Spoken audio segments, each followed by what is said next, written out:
15 विधानसभेचा हा संघटनात्मक बांधणी आणि त्याच्यावर मंथन होईल, विचारविनिमय होईल आणि आदरणीय उद्धव साहेब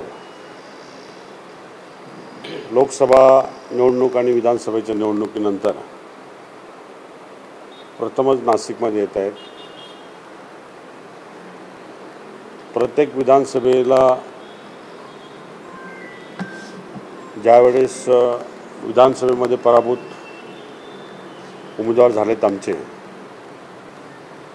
त्याची कारणमीमांसा पक्षप्रमुख निश्चितपणाने करणार आहे। एकीकडे महाविकास आघाडीचं वातावरण असताना अचानकपणे पराभवाला सामने जावं लागलं, त्यामुळे हे शिवसैनिकाला न पटणारी घटना आहे।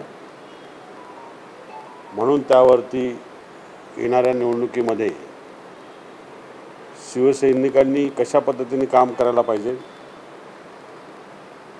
कुठल्या गोष्टी आत्मसात केल्या पाहिजे आणि कुठल्या गोष्टींवरती लक्ष केंद्रित केलं पाहिजे। ईव्हीएमच्या बाबतीमध्ये अनेक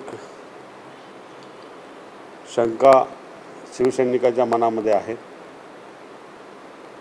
शिवसैनिक त्यावरती निश्चितपणाने अभ्यास करत आहेत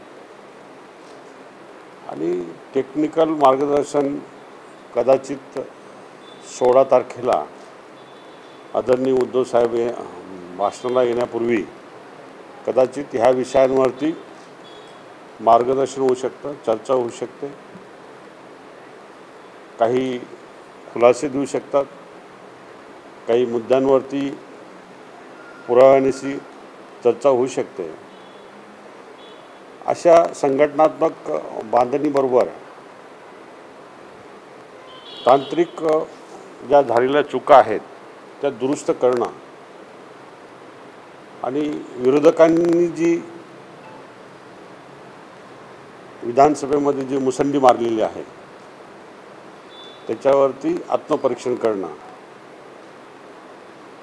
ही महत्त्वाचे मुद्दे त्या ठिकाणी चर्चेले जातील।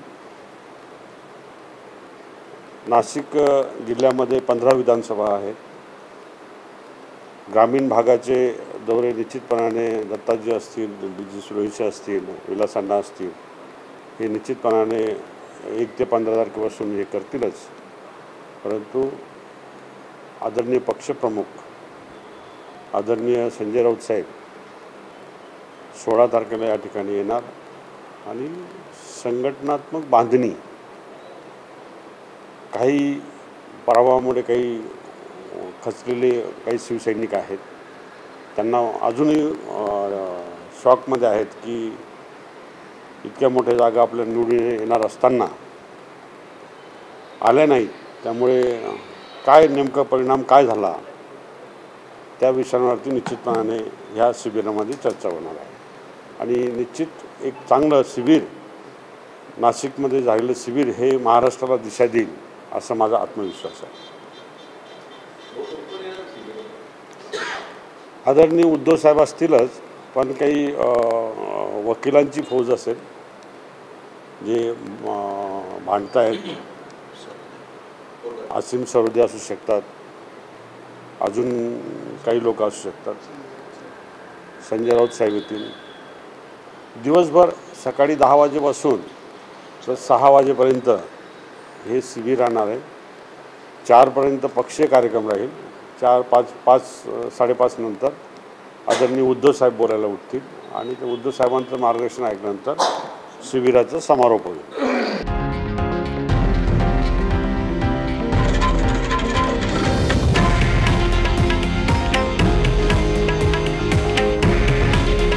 हे आहे देशातील नंबर 1 न्यूज नेटवर्क आणि आपण पाहत आहात TV9 मराठी। काळजी तुमची, हित महाराष्ट्राचं।